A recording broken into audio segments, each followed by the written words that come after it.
You're listening to the Tony Conley Morning Show on 1320 WILS, 1320WILS.com.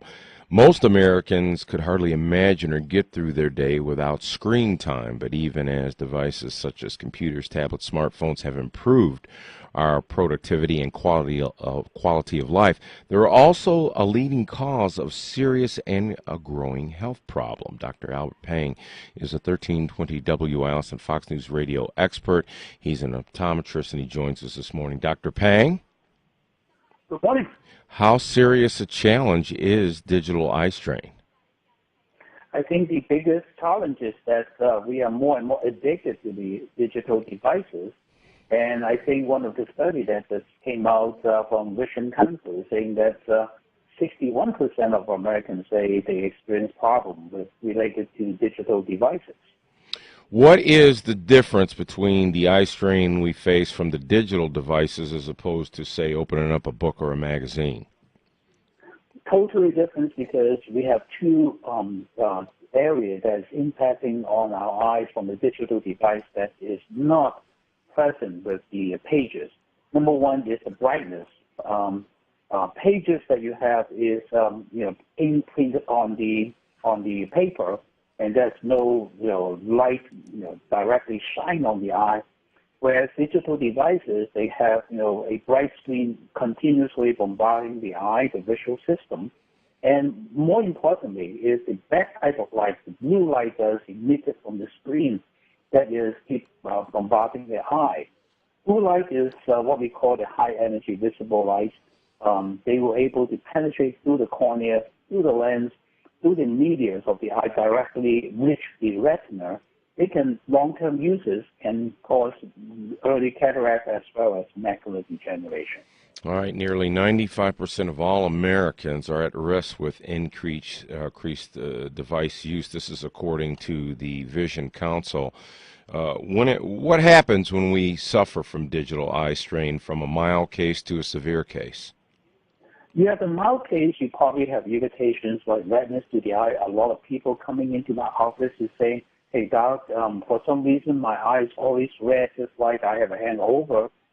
Not that they are drinking or anything. It's just because of the fact that the eye is tired. The redness to the eye is related to staying with the computer with less blinking, causing the eye to get dry, and as a result, inflammation.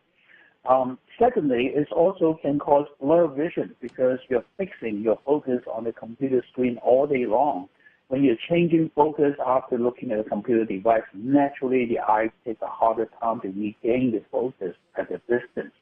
So blur vision when you're changing back and forth is the second symptom.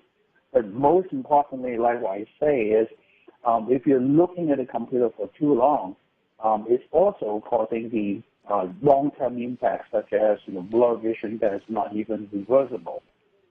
Dr. Peng, does this affect kids too with the younger eyes? Yes, I would say we are trying to promote a lot of visual well-being by, number one, interrupting your computer or your digital time with exercise such as taking a break every 20 minutes, looking at something far away, 20 feet away for about 20 seconds. Secondly, is also if you have to look at the computer all day long, try to get yourself some devices like computer glasses with the yellow tints to filter off the blue light.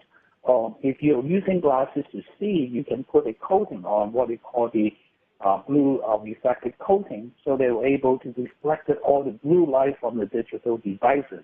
So when they reflect it off, they were not able to go through your eyes and causing damages.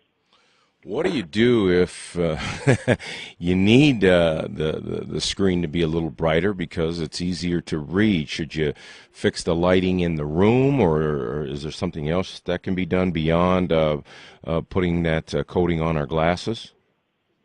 Actually, change the other way around. We should have the general lights of your environment on so your pupil will able to have a normal size. Look at it this way.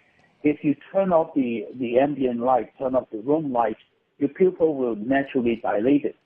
When your pupil dilated, you're looking at the screen, you maximize the negative impact of the blue light to the eye because more blue light now getting into your pupil, into your eyes.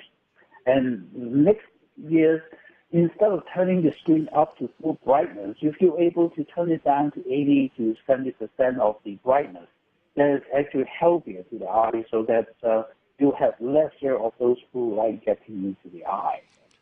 Dr. Albert Pang is a 1320 WILS and Fox News Radio medical expert. He's an optometrist. Dr. Pang, thanks so much for your time.